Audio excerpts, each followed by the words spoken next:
This is Arthur Heiser. I am at his home back February 10th, 2015. He's giving me basic information on the history he remembers about his Aunt Tilly Lewis. And he apparently did not know or was not sharing at this point in time with me the fact that she had a romantic situation with Mr. Florindo Legaizo for a long period of time. So we'll take that into She went our there idea. and she liked to travel. She enjoyed going there, and She's talking about Italy. The Gaizos, and I guess took an interest in that, and they and her, and the same conditions that existed before existed during that period of time, and she was enjoyed going abroad and visiting. And you said she spoke fluent Italian. Yes, she did. She picked it up on her own. And her schooling was almost nil. Her schooling was very limited. And she's self-taught. She said something about going to school at night and eating bananas and crackers and... I can't recall that because I was too young to know that. When my parents bought a house in Brooklyn, and I was 5 at the time. She bought the house next to ours. Her husband was in partnership with my father in this business. Yes. Wholesale grocery business, yes.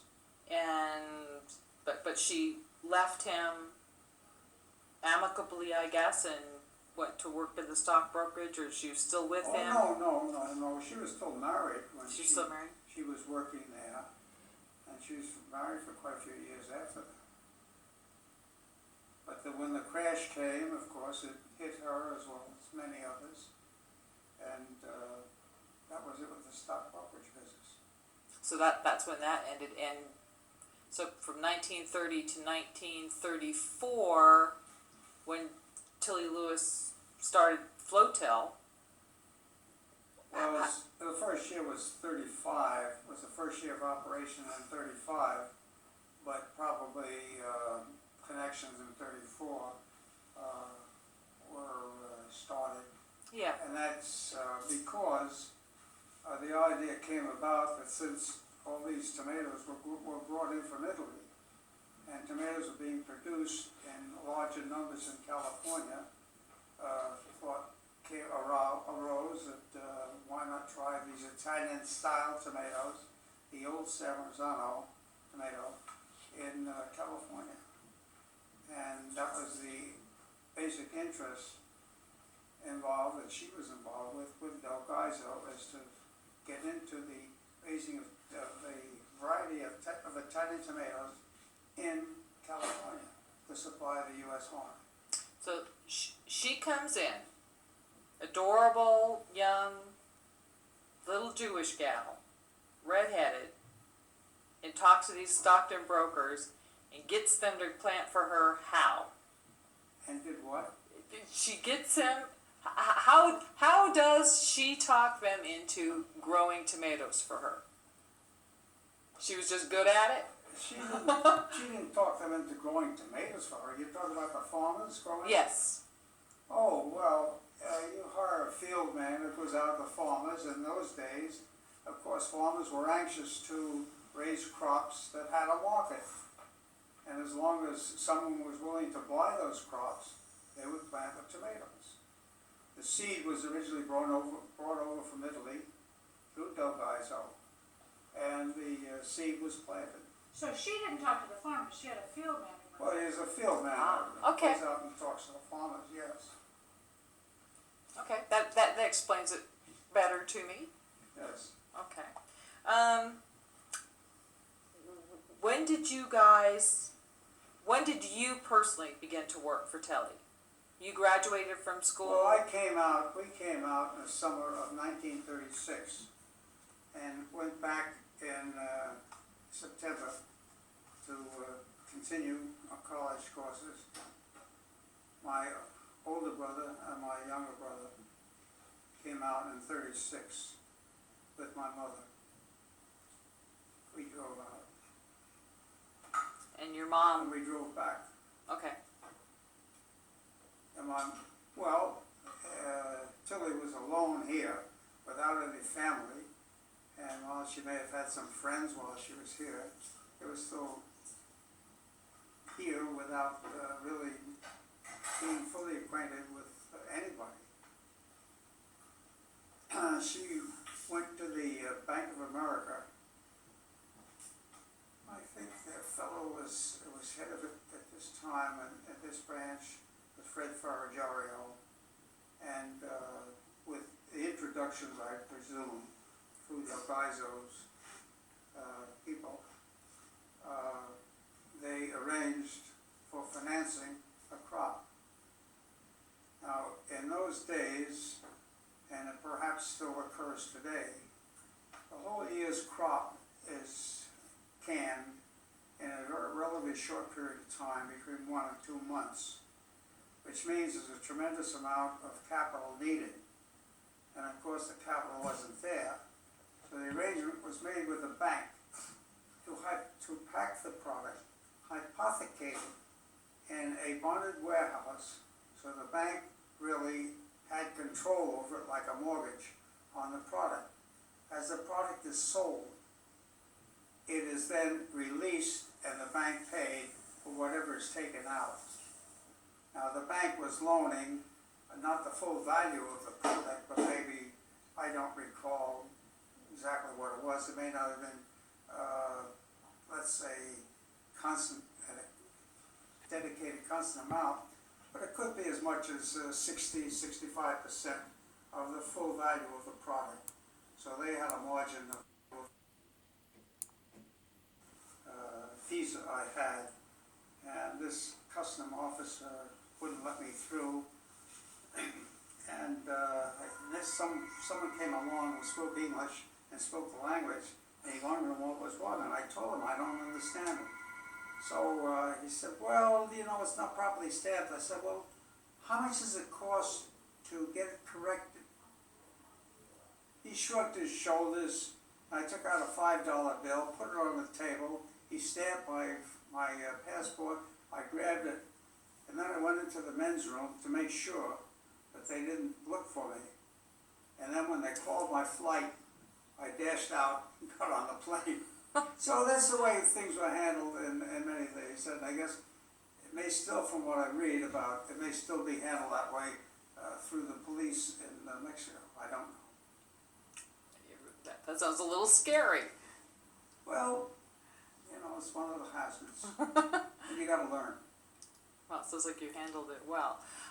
Was Tilly ever involved in any of those things? Well, she was involved to the point of approving anything that was done. It was a good-sized expenditure, especially for those days. And we, depending upon the, let's say, the good work of the fellow we were with, and he didn't turn out to do as well as we had hoped. As a result, the whole project fizzled. Yeah, Harry said that it ran aground. Yes. That's how he. The boat may still be on the mouth of the Papaloca River, for all I know. Yeah, he said that was quite a time. Now, Tilly acting as boss. I have some quotes from different things that she wrote. Let me just read them off to you and get your takes. Tilly said she never gave blatant orders to men, only suggestions. Well, I don't know how you interpret blatant orders, but we understood what she wanted and what she thought. She said women should never appear authoritative, intelligent, or controlling. Oh, I don't go along with that. Naturally, in those days, women were not, let's say, as outspoken as they are now, and they didn't participate as much as they do in this day and age. But did she? Did she participate Yeah. in? Oh, yes. Yes, when she was talking to whether it was a banker or whoever she was talking to. As one instance that stirs very strong memory in my mind, when we were purchasing the Modesto plant,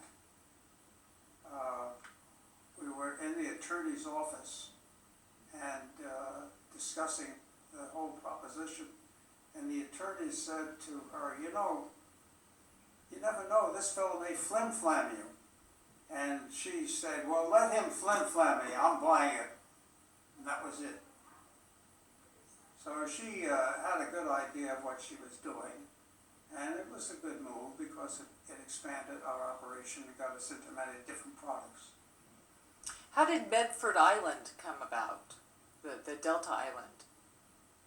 I don't recall, there wasn't very much in that. I don't think we ever bought it. It was for asparagus, basically. But that wasn't a big deal? We never got into the asparagus production. We packed a lot of asparagus. We were one of the large packers of asparagus, but we never got involved. Okay. Another Tilly quote. She said she would shout out, "Never castrate, only manipulate men." Never what? Castrate, only manipulate. I can't imagine her using that phrase at all. It's a quote. I say, it could be, but I say, I can't imagine her using that quote. Okay. Another one.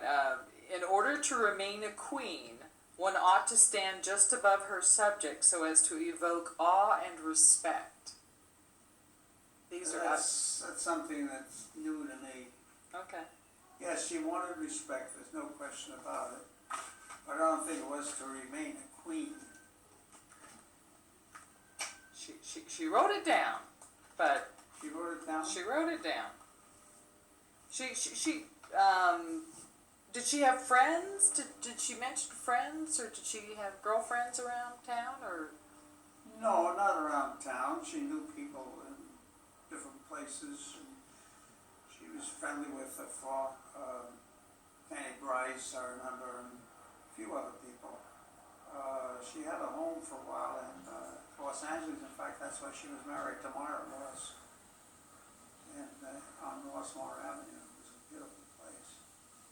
But they never had time to spend there. And she had the home in Palm Springs. So how do you divide the summers? Yeah, well, it could be worse. Now, I understand the home in Palm Springs was a lot of fun, and there were a lot of good family gatherings there. Yes, we used to go there during vacations when the kids were available to go down. So we used to have vacations down there. And holiday times were big fun, and Well, yeah, it was a family gathering, and kids were growing up and enjoying it. It was a good place to be. you did what? What was the recreation down there? Well, there was a swimming pool, and there was ping pong, there was a tennis court. There wasn't a tennis court there. What? There was no tennis court. Wasn't there a tennis court? No, there were billiards, a card room. There was no tennis Oh, court. well, Well, wait a minute. There might have been a tennis court, but we never played tennis. you never played tennis, but I thought there was a tennis Oh, court. okay. There was a tennis court there, but we never played. Oh, okay. Let me keep my mouth shut. Oh no, you're fine. You're fine. Yeah. She was standing next to a very cute tennis pro or something in a picture we saw. So, and you don't remember boyfriends prior to Meyer? Yeah, you do. Boyfriends, Dad. Boyfriends. She had boyfriends. Yeah, you talked about this one guy. What's his name? Well, you're talking about Lord Clifton? Harry Clifton. Harry Clifton, yes. He was one of the top big lords. He had a lot of property. He was buying property. I remember once in Florida, and his manager wrote to her to find out what she could look into it and tell him what it's about. And that's one of those Florida schemes they had of selling marshland. Was he your boyfriend, Dad? I couldn't say so from a standpoint of any knowledge. Okay, but there was the love of her life that he wouldn't leave his wife for her, remember that guy? Not the love of her life, but he, yeah, Dad, you tell me the name, it's beginning with a K. Let's see, I've got. Oh, you're talking about he was head of a very large, Kipnis, Sam Kipnis? Yeah, Sam Sam Kipnis. He was head of a very large paper factory, paper plant. Sam Kipnis. I In don't. Jacksonville, Florida? Yes. I have a note that Al and Helene hid Tilly during her courtship to Meyer because Lord Clifton and Sam Kipnis were coming to visit all at the same time as Meyer, so she hid out. Where did that came from? Where did that come from? From your late brother and his wife. So And they knew something. Tilly hid out over there. And they knew something that I didn't know. But you said Kipnis, she was in love with Kipnis. I don't know that she enjoyed his company. I don't know. But he wouldn't marry her because he wouldn't leave his wife. He wouldn't leave his wife, no.